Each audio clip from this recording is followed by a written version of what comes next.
Greg, what on earth are you? Oh, are you like a Chewbacca, or are you like a Wookiee, or are you an Ewok? Well, when I bought this, I thought I'd look quite dashing as Chewbacca, but I'm definitely more like an Ewok. If you were an Ewok, what would your name be? Ricketts, the Ewok with vitamin deficiency, or? No, it would be the same as my Seven Dwarf name. It would be Touchy. Touchy the Ewok. Yeah, he's a thing with the Ewoks, right? Everyone thinks they're all like cuddly and cute and everything, but aren't they just cannibals that eat people? Because they're trying to burn people and like. Well, there's the Family Guy did their version of the original trilogy, and they point out the fact that they have they're a primitive race, but they have advanced hairdressing skills. Because Leia comes out with all of her hair braided. And then it's like, well, where did they get a dress for Leia? Was it from someone they killed and ate before? So it's a bit dark, didn't it? It is all a little bit weird. Hey, well, I'll tell you what, we've jumped straight in with what?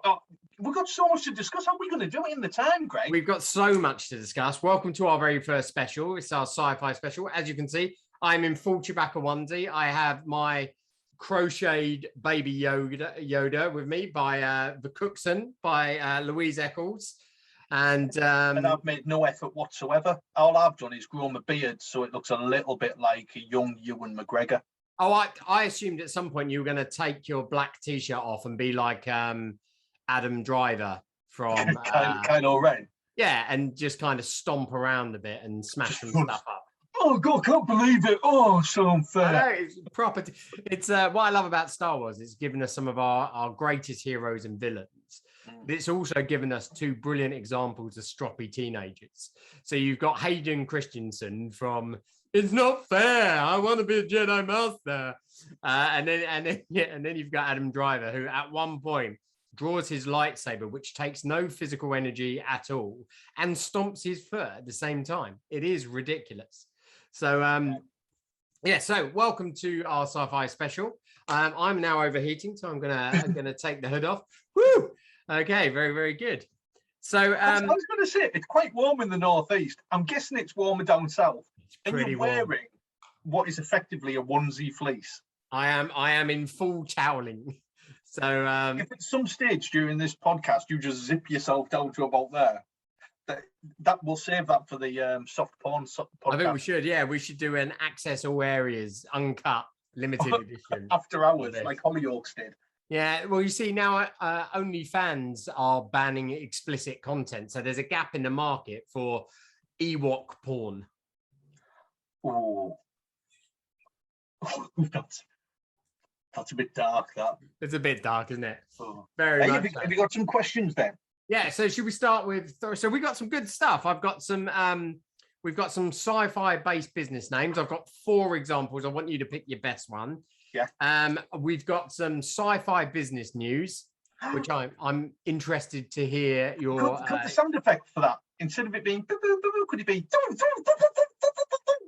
business news? I expect nothing less. Yeah. But I'm going to start with our 3 questions, because we like our 3 questions. Now, these are 3 questions. Either or questions. Oh, mine are either or. Okay. Would you like to go first or second this week? Well, I don't mind. I'll go first. Go on then. So my first question is a Star Trek-based question. Okay. Would you either like, in terms of the technology in Star Trek, would you either like a transportation device to beam up and beam down to anywhere you want, or a replicator device where you can just replicate food by just saying, I'll have a coffee, and like, which would you prefer? So for me, it would be a transportation device. Right. And here's my reasoning. I could instantly go and get whatever food I wanted. Oh yeah, that is good reasoning. I could go and get the best authentic Chinese food from Beijing. I could, we could cut out all of the customs control. We could cut out all of that travel. We could what are we doing this week? I'm going to pop to Disneyland. Bang, straight there. It'd be amazing. What would yours be? Well, up until that, I would have gone for the food replicator, because I see it as, I mean, and the thing with Star Trek, and the thing, and I am one of those rare people that you tend to either fall Star Trek or Star Wars, right? Yeah. But I love both equally. Me too. And I've got to say, and that's why we're friends, Greg. I've got to say, a lot of the technology that was in Star Trek, look at it now. I mean, there's 3D printers, right? They're quite accessible. Yep. And, you know, so I would have gone for a food replicator only because I didn't get the size I am today without eating lots of food. I love the whole idea of, I remember when I saw the food replicator for the first time, I think it was on the first episode of The Next Generation, where the Enterprise is still in the dock, and there's that whole thing. Yes. Yeah. Where Wesley crushes on the holodeck and he gets picked up by Data when he falls in the water, and it's just amazing. And Picard does his Earl Grey hot, which is his like signet, and it comes out in that weird little cup thing. And it's so good because in the later series, Picard, which they kind of brought him back, the Amazon Prime series. That was a good series, that, man. It's a brilliant, and a great detail is that when he went to the replicator, he said Earl Grey decaf hot. Oh, did he? I missed that. He's got on it. But yeah, no, I absolutely adored it. And it just felt like, wow, this is new and this is fresh. And it actually, one of our listeners, Matthew Leake, who we mentioned last time, Big Matt, still tall, not so big anymore. He's lost, get this, 8 stone in weight he's lost now. I found out, but he asked a question: do you prefer science fiction like Star Trek, based around tricorders and transporters, or do you prefer science fantasy like Star Wars with magic and force? And even though, so I'm going to allow him to have Star Wars because they try to explain the force using midichlorians. And people have just kind of forgotten about that because it was rubbish, and it's back to being magic. So what do you like? The science fiction? This isn't my either or, but it's a nice segue. So what do you fancy? Science fiction or science fantasy? Well, a couple of comments. One would be they even have a bit of a play about with that now under the Disney Star Wars franchise by calling it space magic. That, you know, they do play with that, don't they? Yep, space magic. Yeah. Which is like an idiot's explanation. Do you know when science fiction, when done well, almost feels like a horror genre? Yeah. What I mean by that is some of the Isaac Asimov stuff, the iRobot, some of the other stuff that he did, is almost like a dystopian view of the future that's a little bit scary. Yes. What I loved about Gene Roddenberry's take on science fiction was it wasn't scary. It was so beautifully done that it was a statement on society during the 60s and 70s. It was a look at what the future could look like. And because of that, because I think it has historical and cultural significance, I'm getting really deep here, man. I'll just go science fiction. Yeah, you know what? You're 100% right. What he did, so he was able, and we've covered this slightly. So, you know, Battlestar Galactica, the remake, was the first to tackle suicide bombing from the view of the occupied people. And Louise Eccles has asked a question about how comes the Kirk and her name's gone. Uhura, thank you. Were dating in the reboot, but they didn't allow it in the original series. And quite simply, it's because society wasn't ready for it. And what they did, however, they did flirt though. But they had their first interracial kiss, didn't they? But the only way that they could kind of get it past the censors was the fact that they were infected by a space virus. However, they weren't of sound mind. Exactly. They had to, but however, that kiss was so revolutionary, it paved the way for other stuff. So, well, here's a question for Louise, throwing it back at her. He may not have had sexual relations with that woman in the original series, but he did have numerous sexual relations with alien species in the original series. Was that a way of the writers getting around that and actually giving a social commentary of the time? I think it probably, yeah.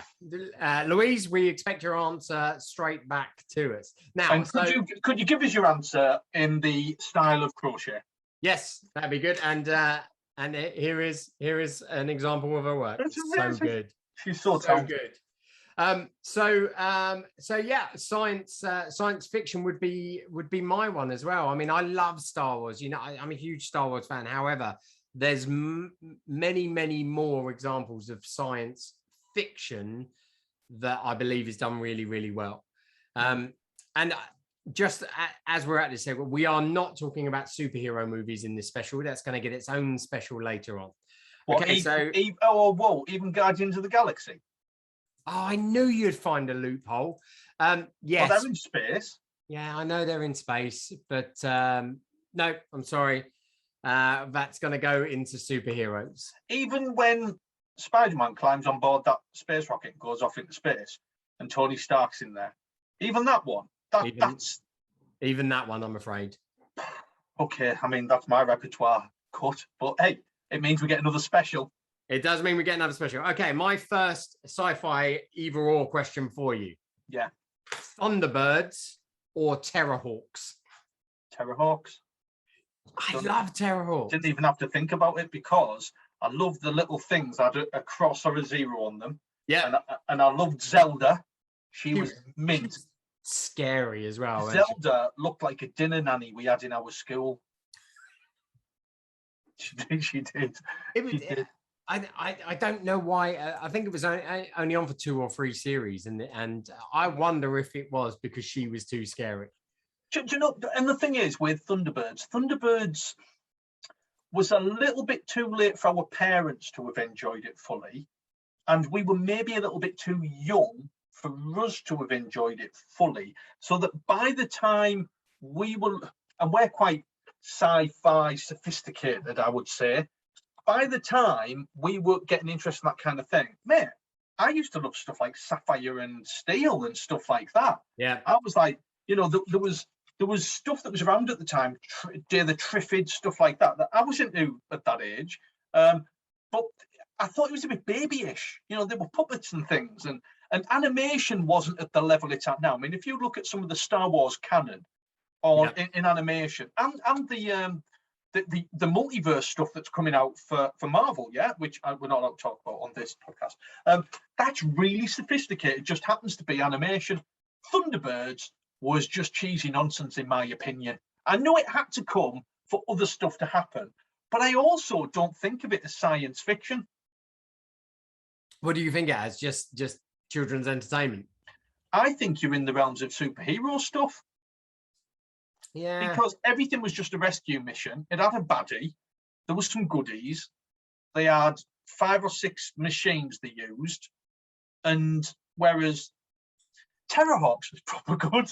It was good. Yeah, I've just taken it down to, I've tried to make a really technical response. And actually it just comes down to Terrorhawks, which is just amazing.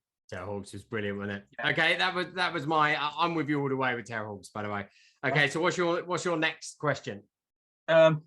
Okay, so I'm going to go with Space Shuttle or rocket, like thinking like the stuff that used to take up the Apollo stuff and all. So Space Shuttle, or rocket. Well, which do I prefer? Yeah. So up until recently, it was Space Shuttle all the way. Is that because of our age, do you think? Probably. And the reason I say up until recently is because... Can I guess? Landable rockets. No, penis-shaped rocket. All the way. Oh, okay, I got that wrong. Oh, Jeff Bezos sent up a penis-shaped rocket, and it's a great gold member. Austin Powers gold member is coming to life. So it's just the best thing at all. No, but I love the space shuttle. I've seen one of the space shuttles at the Kennedy Space Center, and the way they do it, they show like this clip reel, and then the screen goes see-through, and the shuttle is kind of on an angle in the museum behind the screen, and the screen lifts, and you walk out. And I've been a bit naughty because that isn't really a sci-fi question, is it? It's more of a science reality. It's science reality, yeah. Or can I change it up? Go on. Can I change it up? Battlestar Galactica, original or new version? New version all the way. Pourquoi? I mentioned it earlier. I often find that when you're watching series, the first kind of series is about, what's going on in the world. So if you think of The Walking Dead, Battlestar Galactica, so it's about the Cylons, it's about the invasion, the escape away from that. As soon as you get 2 or 3 series in, it stops being about the setting in the world and starts being about the interpersonal relationships. And like Walking Dead is exactly the same as is Battlestar, and what you were left with, you were just left with some really good writing and interpersonal stuff that just happened to be in the world where the Cylons were. And yeah, there were some great sci-fi moments, like where the armadas were going at each other and one was hacked, and it just it was just fantastic. But strip it all away, there were some really good storylines. So I adored that series. I thought it was brilliantly done, which will bring us on to another question in a moment about if we could reboot one, what would we reboot? But we'll come back to that. So what would yours be? Well, we don't disagree on many things, but we disagree on this one. And it's not that I didn't like the remake of Battlestar Galactica. In fact, I've only watched Battlestar Galactica, the remake, in lockdown. I'd never watched it. And you and I are both part of a WhatsApp group called Tatooine, and it's lots of people that are in B&I that also love sci-fi, and there's some crazy, really deep knowledge on there. And we've had some of the guys from that WhatsApp group that have sent some questions in. And I remember me saying on that group, I've never seen Battlestar Galactica, and there was absolute uproar. There was people left the group. They were like, this isn't a sci-fi group. How dare you? Who does he think it is? Who let him in here? Al Tepper was going, sorry. And the reason is Battlestar Galactica, the original, was just simplicity. It was, what will I have been? I wasn't even a teenager when it was on TV, and it was just the opening credits, the music, the characters. It was just, to have somebody from the A-Team in Battlestar Galactica was amazing. Yeah. First man in Battlestar Galactica. It was smoking a massive cigar. Always massive cigar. And he then switched up for Hannibal having the cigar in the A-Team many years later. And I just like that. It was a show, and there wasn't many of them. Robin of Sherwood was another one that would have you pausing it if you'd recorded it, or waiting for it to finish, and then going out in the garden, run around playing Battlestar Galactica. And I think I could do that now at 47 years old. Well, I think this, so that there's not a lot of years between you and I, but I think so. I watched the original series, but I came into it when the movie came out, and then watched the series on repeat. So I probably didn't have that initial excitement that you would have experienced when it was out to begin with. And the movie was an origin movie, wasn't it, from memory? So the movie was when they found Earth.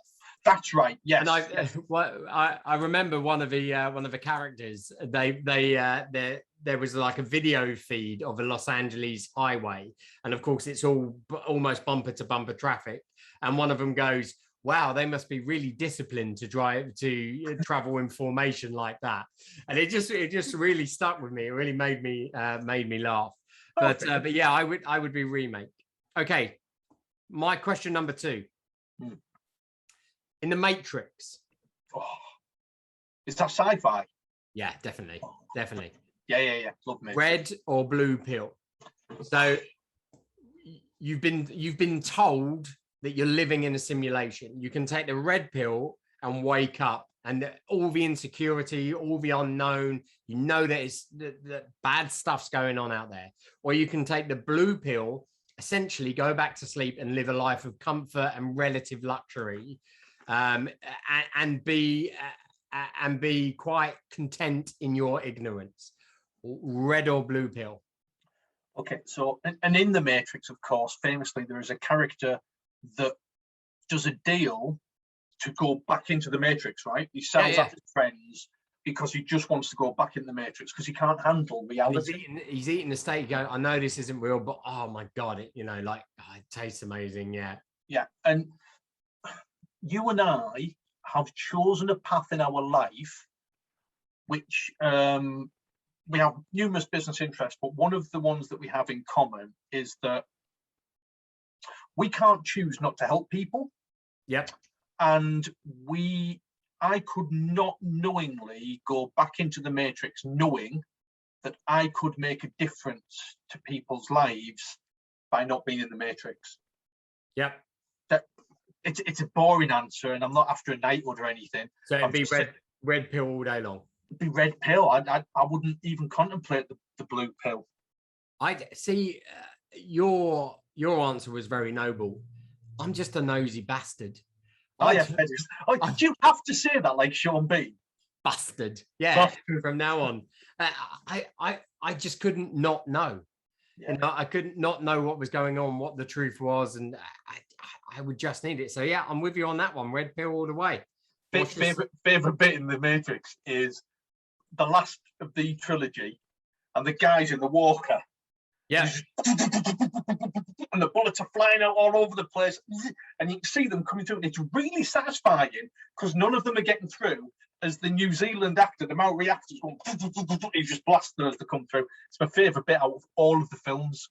It's so they that. I mean, the first one was absolutely revolutionary. I remember with my first Virgin Unlimited cinema pass that I bought with my my wages, I went to see The Mummy with Brendan Fraser, which do you know what? It was a great fantasy movie at the time.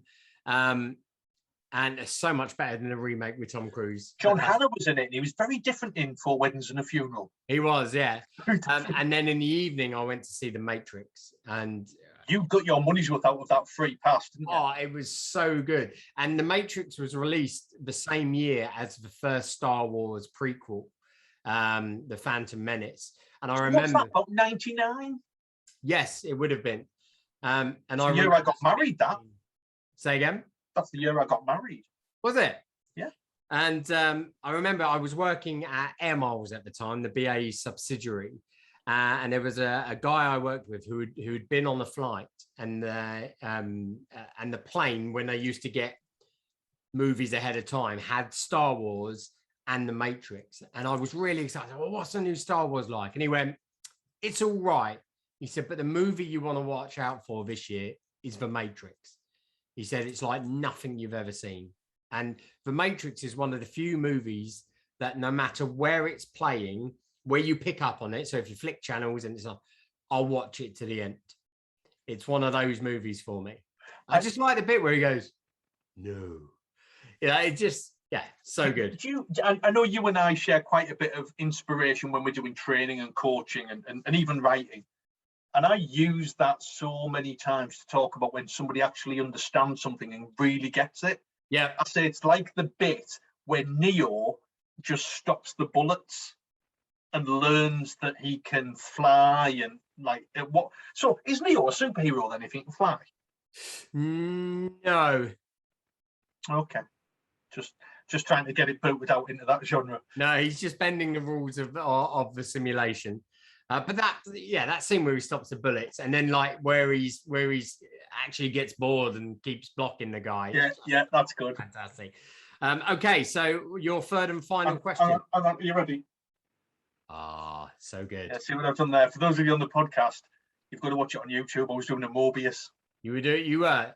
And the fact that he can cross his arms behind his back was just as mind-blowing to me. It's like, how do you do that? You're so flexible. It's ridiculous. So in The Matrix, yeah, you're Keanu Reeves, right? And you've been in Bill and Ted. You haven't really been in anything big since then, and few bits and pieces. And then that script lands on your desk. And if he knew how much that script would change his life, I mean, do you think he read it and went, oh my goodness, I'm in? Or do you think he read it and went, oh, that's a film? Well, do you know who did read it and said, meh? Oh, I think I know this. Go on. Was it Al Pacino? No, it was Will Smith. Will Smith could have been Neo. Will Smith was pitched for Neo, and he famously turned it down and did Wild Wild West. The one where you see all the press junkets and all Will Smith says is, "We've got an 80-foot tarantula." You know, that's all he can say about it. And when he recaps it, he was like, they just didn't explain it very well. It was like, yeah, you're kind of in a world, but it's not a world, and then there's a world, but that's not really. And he said, I passed on it, but Keanu Reeves got it. And can you imagine anyone but him being Neo now? And to be fair, Will Smith's pretty much made up for it with some of the films he's made since. Yeah, I mean, he's not made up for it, but I, Robot, I Am Legend. I Am Legend is one of my. Oh, I love I Am Legend. We could do a whole podcast on zombie and vampire films. We should do that. That's going on the list. Okay, what's your third and final either or question? Easy. Well, this one isn't an either or question because remember I changed it up. So this one isn't an either or question. Who is your favorite Star Trek captain? Boom. Oh, now you see, this was one of the examples we put out, and that was my inspiration for it. Do you know, it's a tough one for me because Picard is the one that I gravitate to because it's the one I grew up with.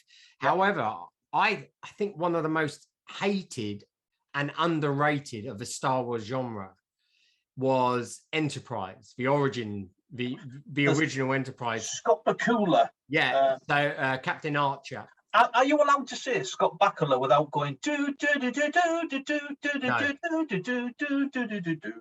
No, you're not. You know the Quantum Leap reference. So. I don't think that was the music. I know. I realised that as I was singing it. I was just singing something like I was doing. You know what it was, don't you? It was like. Do you know Three's Company or something ridiculous like that. I'll tell you what it was. It was sing a song. And I was doing it and I was thinking, I've gone off to another song here. Totally. Anyway, I've let myself. I'm now trying to think of the theme music. Okay, so you like Archer? Do you know what? I really, really like that series. And there's a whole load of stuff about. The fact that they resolved the fact that Klingons in the original series just look like people with fake tan. Yeah. And the way that they did it was so, I just thought it was a very clever series and I liked his style. I liked his style. Janeway was brilliant, but the whole episode where she ran out of coffee just bugged me. Discovery is rapidly becoming my favorite Star Trek, and Andy Burnham, but she's not the captain really. It's always someone else, and so I'm gonna have to say Archer. Who's yours? Well, before I tell you who mine is, I'm going to create some sacrilege here for an avid Star Trek fan. I've never seen that series. Oh, it's worth. It's on my list.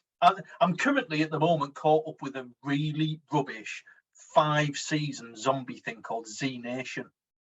Yes, I watch Z Nation. Yeah, don't bother.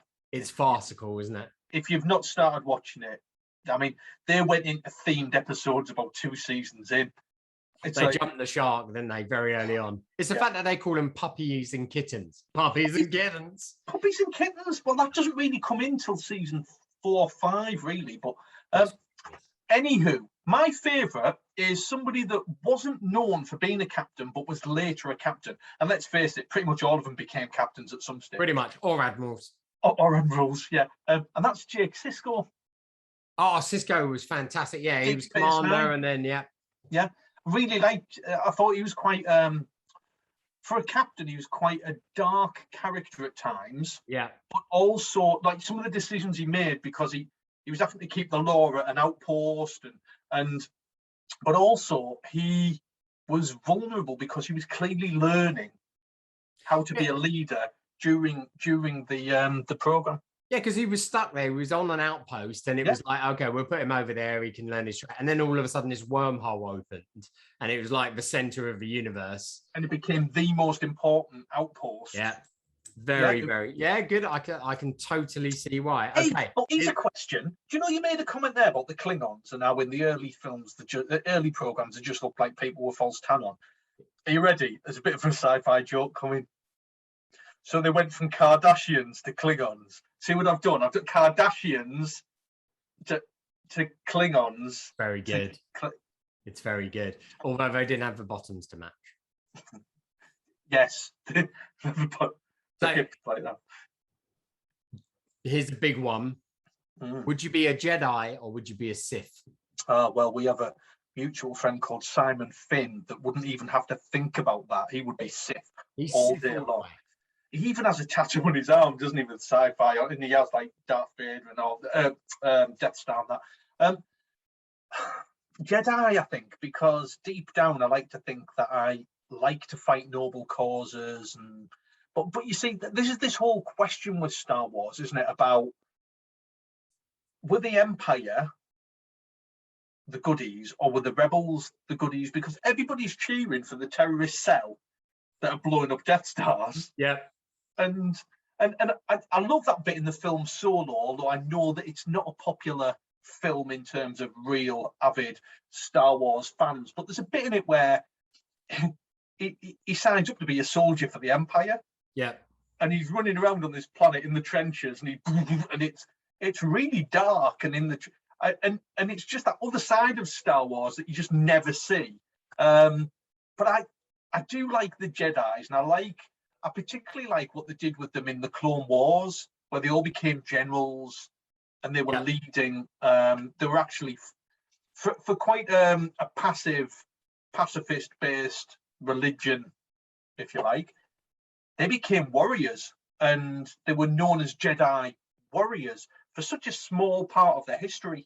But I also, that being said, Greg, I do like the whole Sith, the power of the one or the two or whatever it is. So you always have a master, and you have an apprentice, and then the apprentice tends to kill the master and then finds an apprentice, and it's this vicious cycle, a bit like a Black Widow spider, where you know that you're going to die at the hands of the person you've trained to kill you.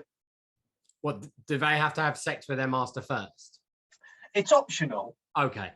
Because that was actually introduced by one of the Sith Lords. I mean, there used to be as many Sith as there were Jedis. If you ever played any of the Knights of the Old Republic games, then it was set thousands upon thousands of years before Star Wars, and Sith was as prevalent as Jedi. And then it was introduced by one of us, and I'm ashamed to say, people are going to be screaming right now that I can't remember the Sith that brought in the passage of two, or the fact that there is only two.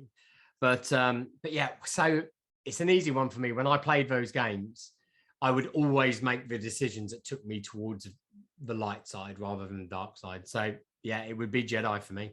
Yeah. Well, I tell you what, I love those questions. They were good, weren't they? They're my favourite questions. And looking at how long it's taken us to answer those questions, I think there might be more than one SciFi special. I think there might be. We've got so much content. Right, what should we move on to now? Right, so we've had a number of questions from people like Nancy James, from Adam Kaplan, Louise, again, all around. I mean, Lisa Ellens commented, but it wasn't a question. It was just the fact that she wanted us to know she realized what sci-fi was. So she was like, is this sci-fi? And she's just listed a load of stuff. But about either remakes or so let's do the remake question first. What's the difference between a remake and a reboot? I think a remake is a question that I don't know the answer to. I thought you were going to say something so wise. So I imagine a remake is you can start again using the same story, whereas a reboot would be different character, different direction. Would a remake be a like for like? I don't know. I really don't know. Imagining... Maybe it's all getting confused. Anyway. Anywho, an old movie or TV series in the sci-fi genre, which one would you remake? It's a really difficult one, isn't it? Because a lot of them have been done, my friend. A lot of them have been done. I would maybe like to see Battle for the Planets done with actors. Yeah, well, that's funny enough. Nancy has asked that question. Why isn't there a live? So that was going to be. So you've answered a different question there. Oh, sorry. So, but it's all right. We'll get onto that in a minute. So my next question was going to be, what would you like to see as a movie that hasn't been done? So yours would be Battle of the Planet. So what would your remake be? Remake of a movie. A remake of a movie or series. Or series. See, I really liked, and it's very vaguely sci-fi, and I mentioned it earlier on. It's sci-fi going into fantasy genre, but it's Sapphire and Steel. Loved it, absolutely loved it. I am not familiar with Sapphire. Oh my goodness! It had the guy that was in The Man from U.N.C.L.E., Ilya Kuryakin, and it had Joanna Lumley in it, and not much happened in it, I'll be honest. Right. But it was done on a budget, and it was very much of the moment, and it didn't run for very long. But if that was done properly with a proper budget and the script writers that we have these days, you know, I think I'd like to see a revisit of some. Nobody has ever successfully pulled off a Doctor Who film. You know, no, you're right.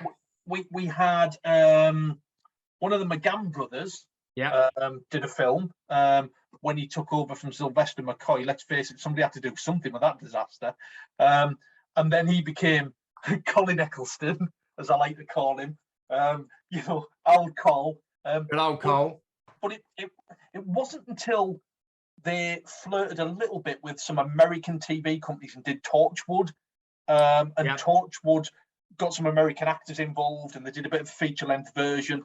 But nobody's really done a high-budget Doctor Who American syndicated series and/or film. And I think, you know, that would probably be, because I love Doctor Who, that would probably be up there. Right up there. Although it is one of those that might ruin the genre as well, and that's why they've kept away from it. Do you know what? I think there's enough. The great thing that's happened to science fiction over the last few years is that it's treated now as mainstream.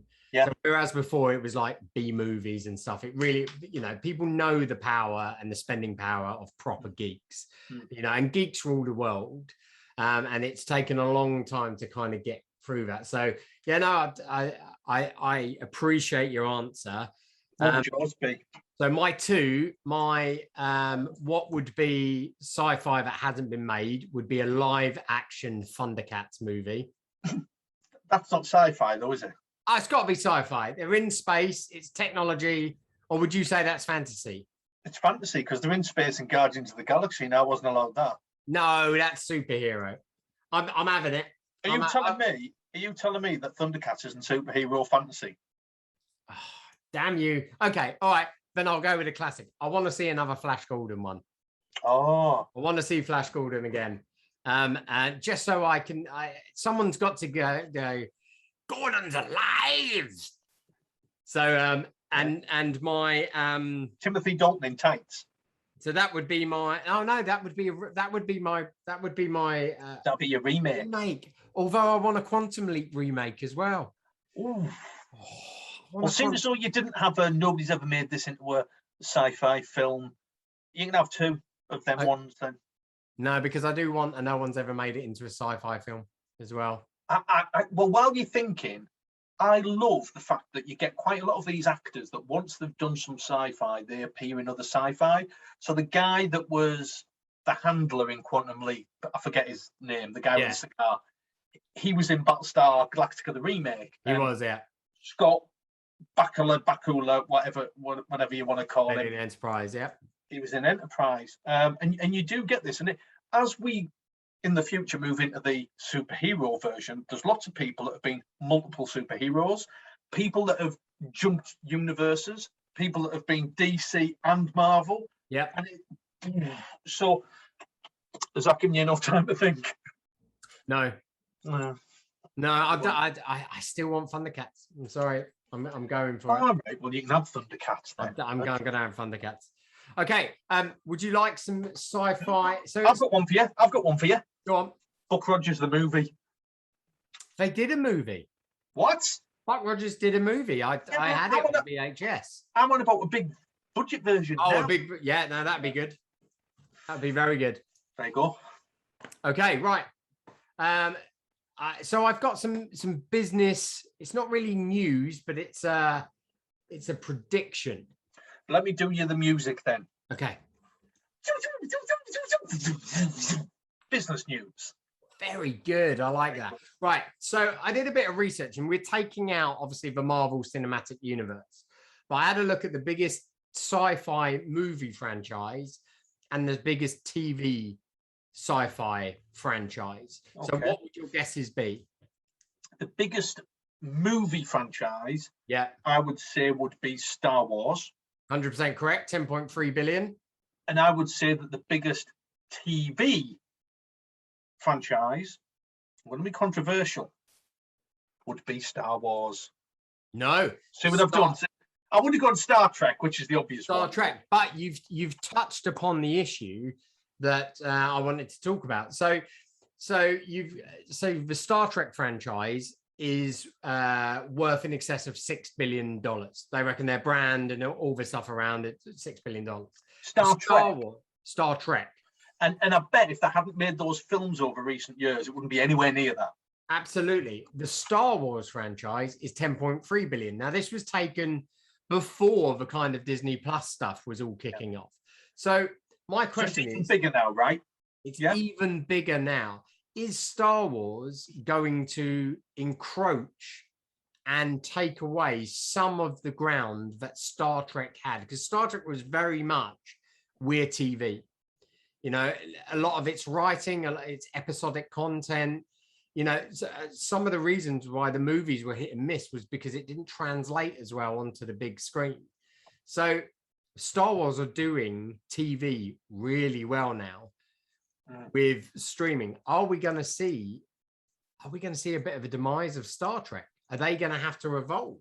Well, I don't see we'll see a demise of Star Trek or a demise of Star Trek. Well, I think if we'd had this conversation 2 years ago, I would say, yeah, maybe. But you know what? Discovery and Picard were both very, very different takes on Star Trek. I mean, Picard was a thinking person's Star Trek. Yeah. Very clever. I'd love to see more about what I loved about Star Trek was the the captain, the admiral, the ensign, all of the military side of it, and all of that kind of thing, and the rules and the needs of the many outweigh the needs of the few, and the Federation, and I really loved all of that. The big one for me though with Star Wars is, and Edward is my 13-year-old, right? And Edward is, well, I mean, he's not my 13-year-old, just happens to be my son, but he's he randomly walked at the office earlier on today, and you'd think he knew that we were filming this and recording it. And he said, "Dad, did you know that George Lucas doesn't even like Disney?" And I flippantly said, "I bet he likes the $4 billion they gave him for his film franchise." Yeah. With ongoing merchandising. And like, I mean, Star Wars has such a huge head start on Star Trek. But let's not forget that when you have the likes of J.J. Abrams and people like that switching over and flip-flopping, and, you know, what I would love to see, if I was Star Trek, he's a business thing for you. If I was Star Trek, I'd be talking to Marvel Studios, which I know are part of Disney, about collaborating on filmmaking for the Star Trek franchises, because I think they've taken superhero movies just to the next level with the connected universe. I mean, they've done it so, Kevin Feige has done it so well, and you know, we're not going to cover that today, but you're right. If there was a Star Trek connected universe, it would open up a whole new, because they've started with the animated series. There's an animated series called Lower Decks on Amazon, and it's brilliant. So it's really funny. It's very, I was going to say that it's a bit comedy, isn't it? Yeah, it's very funny. But, you know, Riker turns up in it. and it's based on the Gene Roddenberry stuff. It's official canon, it's real. And it's this ship that they're on, all the big stuff is about first contact, when you contact an alien species for the first time. This ship does second contact. So it goes in and gets all the documentation in place and all of the procedures. And, it's like an admin ship. And it is absolutely brilliant. And yeah, you're right. I think for them to survive, because in my mind, what Disney are doing is they're getting you to the next big movie. So, Falcon and Winter Soldier, as an example, gets you to the next big movie by filling in some of the blanks. And they're kind of doing that. And what Star Trek can do is they can do what the MCU have done and what Star Wars are now doing, but they can do it on a TV basis rather than having to go to the big screen. So yeah, no, it's a good subject, and thank you for answering it. Which is probably a cheaper format to do it on, and actually the earning potential with the way the world's changed, as we had with the Scarlett Johansson conversation in the previous podcast, is quite clever. But I mean, Star Trek has so much undiscovered canon that, what happened to Riker? Where did he come from? I mean, there's all sorts. I mean, there was the whole thing in the Wrath of Khan, the film, that I loved, tied in with the original series, and had the guy from Fantasy Island as Khan. That was amazing. It's like where's the little fella? Where's he gone? Those things they put in the ear just used to freak me out. Oh, well, when they got Chekhov, but that's exactly where I was going to go. Chekhov was Captain Chekhov of the Reliant. And the Reliant makes a few cameo appearances throughout Star Trek over the years. But I want to know the journey of, it was a science vessel, don't get me. We could just talk for hours. We really could. Okay, right. So, what do you fancy doing? I've got some sci-fi business names. We've got a big sci-fi question, which has been pitched by a number of people, and Morg Stevenson. Morg, brilliant videographer, brilliant producer. He's on IMDb. That's how good he is. I mean, he's given some great examples, like Real Steel, the Hugh Jackman robot fighting movie. Brilliant film. Just a rip-off of Rocky and Over the Top. And is that what sci-fi is doing? Are they ripping off good stories and putting them in a different universe? And the thing is, you could probably accuse a lot of new stories of doing that. Like Harry Potter, when you look at it, it's got a lot of Lord of the Rings in there. So it's got a lot of Tolkien in there. So I don't get Harry Potter. Don't get it. You don't get it? Don't get it. I quite like Harry Potter. Yeah, well, I really liked Real Steel. I wanted a second Real Steel. I wanted it to go on a little bit. Yeah. Because I thought the relationship between Hugh Jackman and the little boy in it and the robot was just brilliant, and the love interest in there. And he was the beat up ex-boxer. He was, all that kind of stuff. Great film. Morgan, great film, not overrated. Stands on its own, and shame on you, Morg. Well, he's not saying it's not a good film. He's just saying, are they ripping off other films? So, I mean, at some point, are we going to have a sci-fi version of Shawshank Redemption? Like it was at this point. It was at this point that I climbed through 20 meters of air duct. So, So, okay. So here's my big sci-fi question. Okay. What is the most underrated, underappreciated sci-fi movie in your case, in your opinion? And Mark Cookson has, do you know what? I'm ashamed to say that I had to research this movie because I haven't seen it. Oh, he's a proper geek though, isn't he? He's proper king geek. And he's met most of the actors in them. He really has as well. And it's Dark City he speaks about. And as I said, I had to research it, and it came out the year before The Matrix, and it's been very much overshadowed by The Matrix. It's got Kiefer Sutherland in it. It's got a really good cast. So it's one I'm gonna have to go back and watch. So, in your opinion, what's the most underrated, underappreciated sci-fi movie? The Last Starfighter. Do you know, I love that. A really good example of early computer graphics as well. What did they call the secret weapon at the end? Was it something blossom, death blossom, wasn't it? Where the ship all kind of spun around and killed everything. Yeah. And the guys with the dodgy faces, he's like, what do we do now? Now we die. And then his little monocle comes across. Brilliant movie. Great. Underrated. Totally underrated. Mine would be Event Horizon.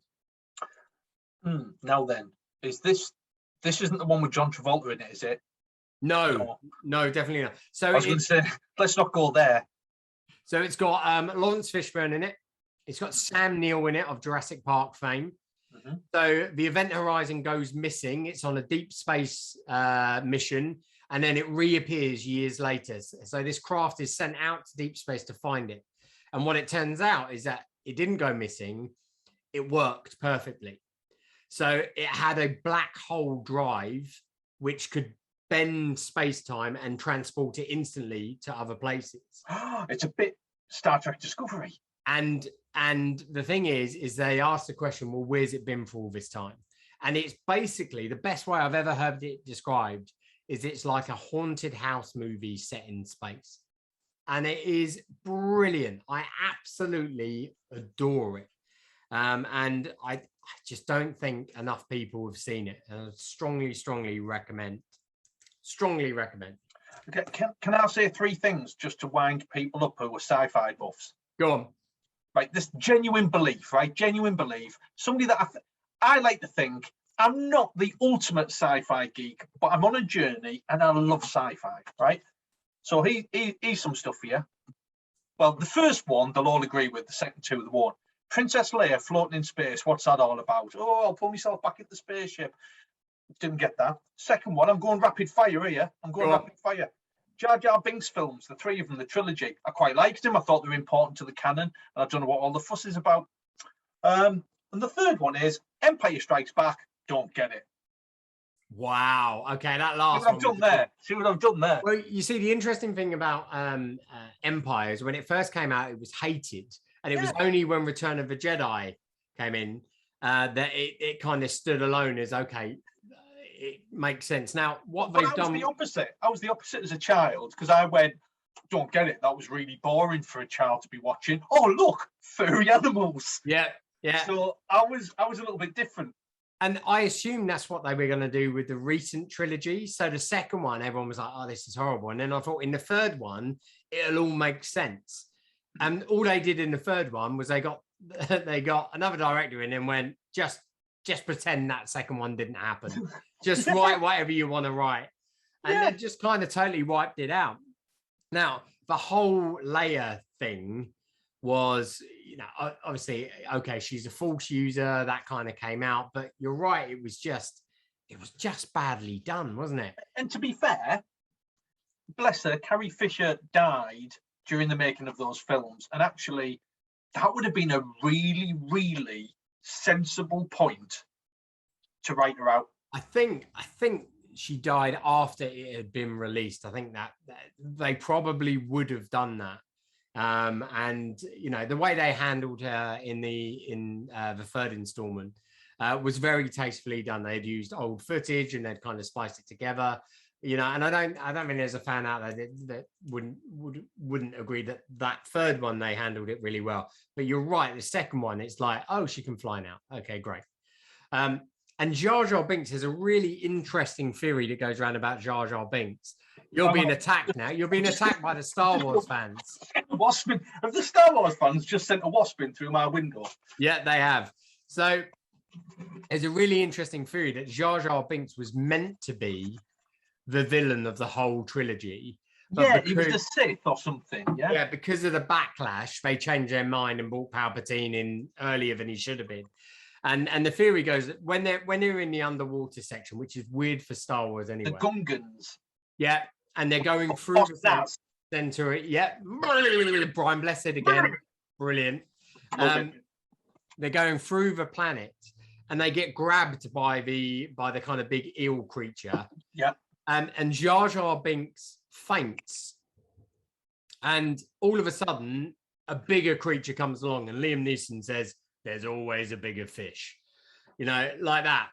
The creature that grabs the one that's got the ship has the same eyes as Jar Jar Binks, and there's a theory going around that was him using force possession powers to save the ship, knowing that if they died at that point, he wouldn't be able to position himself where he needed to. And it's a really interesting theory. And I quite like Jar Jar. I quite liked him in the Clone Wars, in the animated things. I think he had some good things. And I do wonder whether there was this plan of he's going to be the evil guy, but then they bottled it because of the public reaction. So, yeah, I quite liked. I mean, the music at the end of Phantom Menace, when the double-bladed lightsaber came out, is one of the greatest moments in Star Wars canon. I don't care what anyone says; it's absolutely brilliant. Yeah. Right, sci-fi business names. So I've got 4 names. 4 names for you. They're sci-fi based, and the good thing is I've got pictures of all of these, which after we publish the episode, I'm going to put on Facebook so people can see what they are. But I want you to pick the best. How have you found sci-fi based business names? So I think I know which one you're going to go for because of your history. So I have 2 Jabba based ones. So we have a coffee place called Java the Hutt, or Java the Hutt. Okay. And we have a hairdresser's called Jabba the Cut. Oh, that's good. We have a wine distribution warehouse called Planet of the Grapes. Oh, that is good. And then we have a floristry business, Back to the Fuchsia. Oh. They're really good, aren't they? What was the wine distribution one? Planet of the Grapes. Planet of the Grapes. I'm going to go with that one only because when I was putting on Special Office, I could put, "Just look what you've done," like that kind of thing. Do you know the bit where he sees the Empire? Damn you! That's it. The bit where he's walking along the beach and he sees the Statue of Liberty sticking out of the. Yeah, no, I think I'd. It would be too easy for me to go for the Back to the Future one, wouldn't it? It would be, but it's a great name, Back to the Future. It really is. There were so many. We're not doing a fantasy special, but there were so many Lord of the Rings based business names. Really? Yeah. Oh my goodness. There was like Lord of the Wings as like a chicken place. That's good. That's good. There were some very, very good ones, but we'll do that at a later date. So I think that kind of rounds off our very first special, our sci-fi special. And you know, I genuinely think we need to do another one because I'm searching my brain here. There's all sorts of stuff we haven't looked at. There's The Expanse. There's the whole Back to the Future thing. There's, wow. There's so many films out there. There's Close Encounters. Yeah, we haven't done any of the classics. So like 2001: Space Odyssey. We haven't looked at Alien. The whole Xenomorph. Aliens, just amazing. Vasquez and Predator. We haven't looked at any of the Predator canon. Alien versus Predator. Yeah, let's never look at that. No, don't need to look at that. And it's like Prometheus as well. Okay, let's end on a bad note. What was your most disappointing sci-fi movie? I was just going to wind everybody up and say Empire Strikes Back. No, I'm not going to say that. Does it have to be a movie? Can it be a program? It can be a program. Farscape. Do you know, I'm with you with Farscape. It was just weird. It was weird and it didn't really go anywhere. And they dragged it on for too long. And then you had other shows that ended far too soon. Yeah. And Farscape was just clearly being bankrolled by, and it almost had a feel of Jim Henson about it. Yeah, it really did, didn't it? Like with the weird frog-like creature that kept farting in his chair. What's that all about? So what would yours be?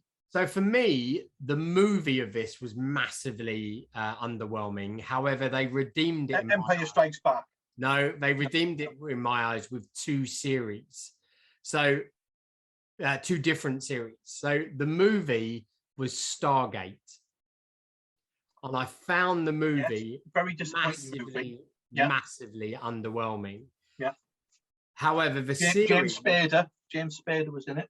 James Spader was in it, yeah. So the series, Stargate SG-1, and then subsequently Stargate Atlantis. With Begbie from Trainspotting in it. With Jason Momoa in it. Jason Momoa. Aquaman. Had a bit of a Man from Atlantis vibe going on throughout his life. Really did. Well, that'd be a good remake, Man from Atlantis. But anyway, we're not talking about that now. Okay, last question before we go. If you could be married to one sci-fi character, who would it be? Do you know Battlestar Galactica? The blonde Cylon. Yeah, she is good. Mine would be Natalie Portman from Queen Amidala. I was going to say pick your film carefully. Yeah. No, don't worry, not Leon. Queen Amidala, just to save her from the moody teenager. So it would be Padme for me. And on that note,